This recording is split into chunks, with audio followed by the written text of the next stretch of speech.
A few weeks ago, nobody expected Portugal to be walking into their second World Cup match with this much pressure on their shoulders. And yet that is exactly the situation now. This is no longer just about picking up 3 points in a group stage game. This is about leadership, about tactical clarity, and about whether Portugal actually look like a team capable of building toward the biggest prize in football. And inevitably, right at the center of that conversation is Cristiano Ronaldo.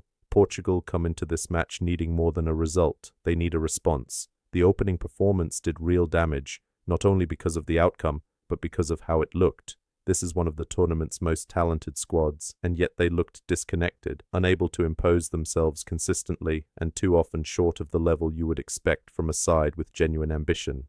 That is why this game against Uzbekistan feels bigger than a normal second group fixture. The points matter, of course, but so does the performance. Portugal need to restore confidence inside the squad and around it, and Uzbekistan are not arriving here simply to make up the numbers. That is what makes this such an interesting tactical test. They have already shown discipline, defensive organization, and a structure that can make life uncomfortable for more gifted opponents. Their back three system is especially important here because it asks a different set of questions. Portugal are not facing an underdog that will just open up and allow them to play. They are facing a team that can stay compact, protect central areas, and force them into predictable attacks if the ball's speed and movement are not right. That really is where this match begins. Portugal's biggest issue in the opening game was not necessarily about individual mistakes, it was about structure. Against a side using 3 central defenders, Portugal struggled too often to create clear advantages in dangerous zones. Too many attacks became easy to read. Too much of the burden fell on moments of individual brilliance rather than on a coherent attacking plan. And when a team is loaded with technical quality, that temptation is always there. You start waiting for a star player to solve the problem.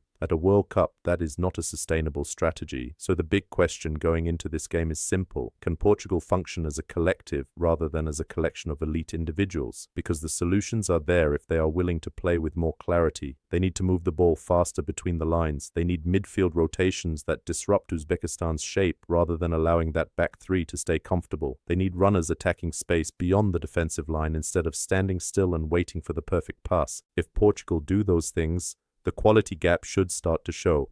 If they do not, Uzbekistan will believe they can frustrate them for long periods. And that is where the Cristiano Ronaldo discussion becomes so fascinating. Ronaldo remains the biggest story around this team, not just because of his status, but because the expectations around him are still enormous. Portugal clearly continue to view him as a major attacking reference point, and it is easy to understand why. His finishing, his movement in the penalty area, and his experience in high-pressure matches all remain valuable, but the debate is not going away because Portugal's recent major tournaments have not delivered the kind of decisive attacking impact many expected from him. That does not erase anything he has achieved. It does not change his place in the game.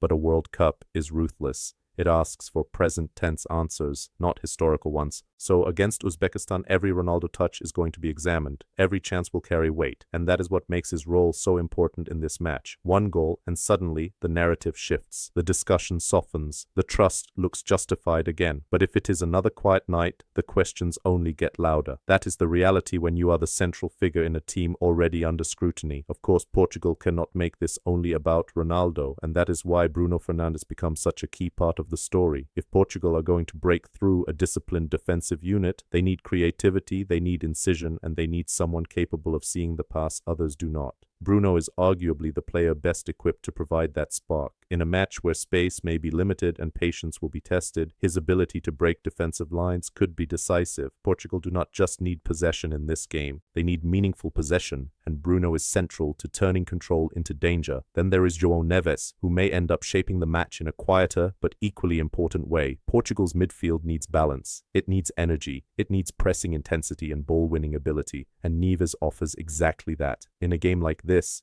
rhythm matters. Who controls where the match is played? Who wins second balls? Who prevents frustration from turning into disorder? If Neves performs well, Portugal have a far better chance of sustaining pressure without losing control of the game. And on the other side, it is absolutely right to focus not on one Uzbekistan defender, but on the defensive unit as a whole. That collective organization may be their greatest weapon here. Their compact shape, their discipline, and their concentration levels will determine whether Portugal can find openings early or whether this becomes a long, uncomfortable evening.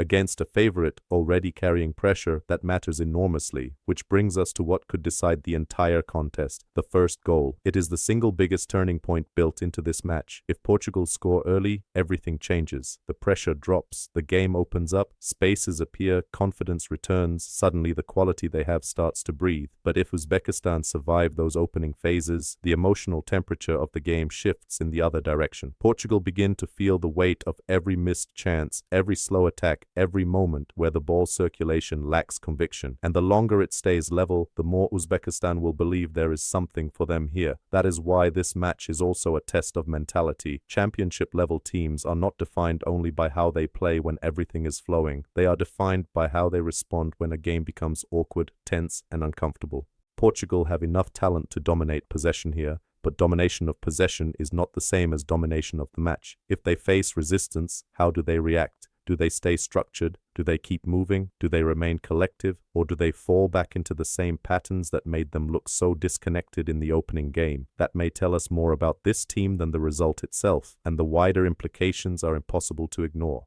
A win puts the campaign back on track. More than that, it calms the noise around the squad. Questions about the manager become less intense. Questions about chemistry ease. Questions about Ronaldo lose some of their urgency. But if Portugal struggle again, the pressure multiplies. Every tactical choice becomes a talking point. Every lineup decision feels controversial. Every result from that point onward becomes heavy with consequence. That is why this is not just another fixture on the calendar. It feels like a referendum on where Portugal really are. So the final verdict is this. Portugal still have enough talent to win this match comfortably. Their squad is stronger, their experience is greater, their attacking options are superior, but talent on its own will not be enough. They need better organization, sharper movement, and a much stronger collective performance than the one that opened this tournament for them. Uzbekistan should be competitive. They should be disciplined. They should make this difficult for stretches. Portugal should dominate the ball, and Cristiano Ronaldo will remain the central figure throughout, whether that spotlight helps him or tests him. The expectation here is Portugal 2, Uzbekistan 0. Not necessarily a perfect performance, but a necessary one. A response rather than a statement. A win that keeps the World Cup campaign alive, restores some belief, and gives Portugal a platform to move forward. And in a tournament like this, sometimes that is exactly where a serious challenge begins.